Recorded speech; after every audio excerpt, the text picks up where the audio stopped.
অবাক হচ্ছেন? না না, অবাক হওয়ার কিছু নেই। আমি ইসরায়েলের পক্ষেই চলে গেছি। এখন ইসরায়েলের পক্ষে পোস্ট করলে প্রতি পোস্টে $7,000 করে দেয় তারা। $7,000। অঙ্কটা টাকা হিসাব করলে কত হয় জানেন? গতকালের কারেন্সি দেখলাম, প্রতি ডলারে 121 টাকা 70 পয়সা।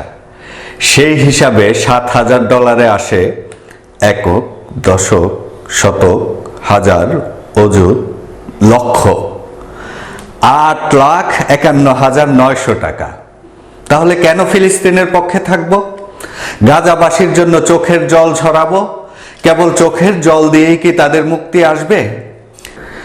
গাজার মজলুমদের জন্য কোটি মানুষ অশ্রু ঝরাচ্ছে, কই তাদের তো মুক্তি হচ্ছে না।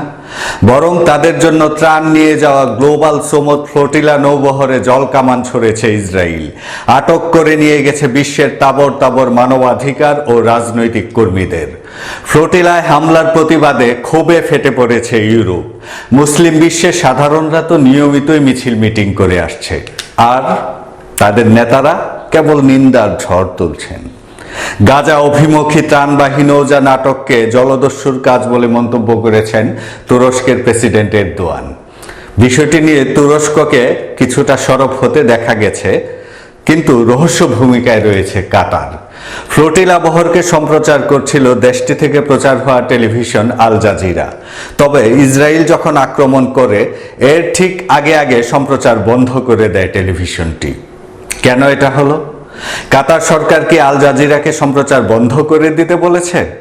হতেও পারে, কারণ এর কয়েকদিন আগে দেশটির রাজধানী দোহায় আক্রমণ করায় কাতারের কাছে ক্ষমা চেয়েছে ইসরায়েল, আর এর পেছনে ছিলেন মার্কিন প্রেসিডেন্ট ডোনাল্ড ট্রাম্প। এখন থেকে কাতারের নিরাপত্তার সব দায় দায়িত্ব নিয়ে নিয়েছে আমেরিকা। সে হিসাবে তো ট্রাম্পের কথা শুনতেই হয় কাতারের আমিরকে।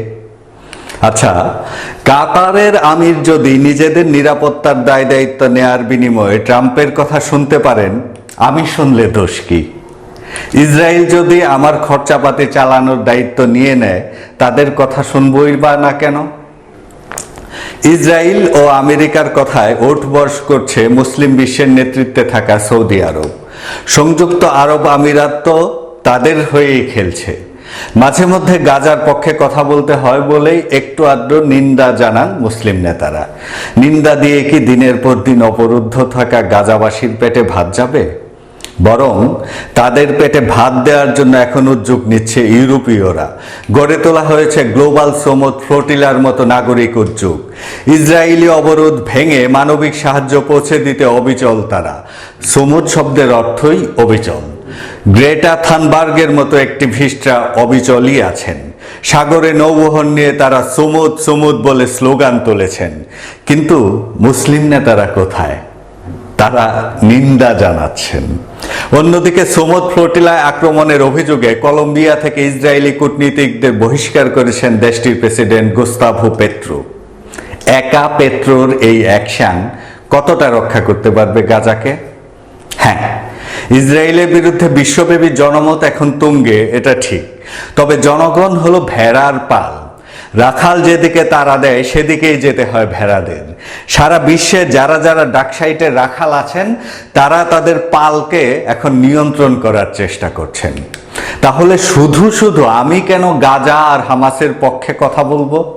হামাসকে সন্ত্রাসী আন্দোলন বললে যদি আমার পকেটে $7,000 চলে আসে, তাতে আপনাদের সমস্যা কি?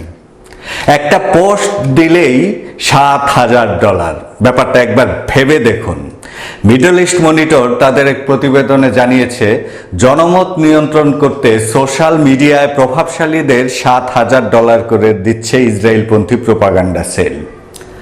আমি প্রভাবশালী কেউ না, তবে ইসরায়েলের পক্ষে পোস্ট দিলে প্রভাবশালী হয়ে উঠতে খুব একটা দেরিও হবে না বলে মনে হয়। মিডল ইস্ট মনিটর জানিয়েছে, প্রতি পোস্টে $7,000 করে দেওয়ার এই প্রকল্পের খবর প্রকাশ্যে এসেছে ইউএস ফরেন এজেন্টস রেজিস্ট্রেশন অ্যাক্টের একটি নথি থেকে। এতে উল্লেখ আছে, ডলার পেতে হলে ইসরায়েলের গণহত্যার পক্ষে সাফাই গাইতে হবে।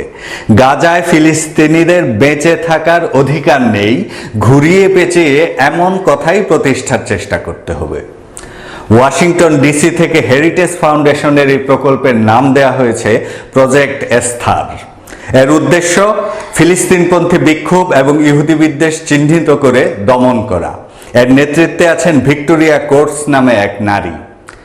রেসপন্সিবল স্টেটক্রাফট জানিয়েছে, গত বছর জুন থেকে সেপ্টেম্বরের মধ্যে প্রজেক্ট এস্থারের আওতায় 75 থেকে 90টি পোস্ট কাভার করার জন্য খরচ করা হয়েছে $9 লাখ।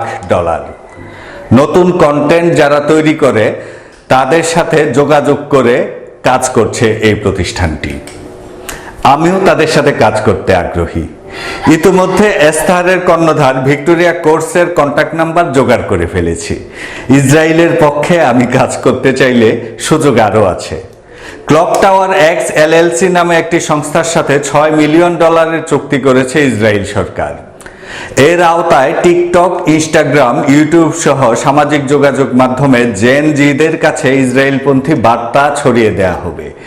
সেই সাথে প্রভাবিত করা হবে চ্যাট জিপিটিকে। এর মানে কেউ যদি আর্টিফিশিয়াল ইন্টেলিজেন্সকে ফিলিস্তিন ও ইসরায়েল বিষয়ে জিজ্ঞেস করে, AI তখন ঘুরিয়ে পেঁচিয়ে ইসরায়েলকে মহৎ বানানোর চেষ্টা করবে। সংস্থাটি ইসরায়েলপন্থী ওয়েবসাইটগুলোর একটি নেটওয়ার্ক চালু করার পরিকল্পনা করেছে। গুগল সার্চ ইঞ্জিনে ইসরায়েলের পক্ষের কন্টেন্টগুলো আগে দেখানোর জন্য কাজ করছে তারা। আর যারা গাজার পক্ষে লিখবেন তাদের কন্টেন্ট ঠেলে দেয়া হবে র্যাঙ্কিংয়ের নিচের দিকে। আমি যখন কন্টেন্ট তৈরিই করছি, তাহলে র্যাঙ্কিংয়ের নিচের দিকে থাকবো কেন? আর কন্টেন্ট তৈরি করে খালি পকেট নিয়েই বা টই টই করে ঘুরবো কেন? আমি এর মধ্যে ক্লক টাওয়ার নামের প্রতিষ্ঠানটি যিনি চালান তার কন্ট্যাক্ট নাম্বারও জোগাড় করে ফেলেছি। তার নাম ব্র্যাড পার্সকেল। তিনি ডোনাল্ড ট্রাম্পের ক্যাম্পেইন ম্যানেজার ছিলেন। ট্রাম্পের ক্যাম্পেইন খারাপ করেননি তিনি। আমার ক্যাম্পেইনের দায়িত্বও যদি তাকে দিয়ে দেই, পার্সকেল সাহেব ভালো করবেন বলেই মনে হয়। সুতরাং গাজার জন্য কান্নাকাটি বন্ধ।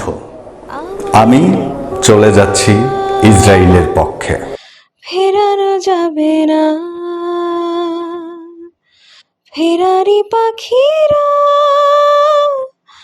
কুড়ায় ফেরে না, আমায় ডেকো না, ফেরানো যাবে না, ফেরারি পাখিরা কুড়ায় ফেরে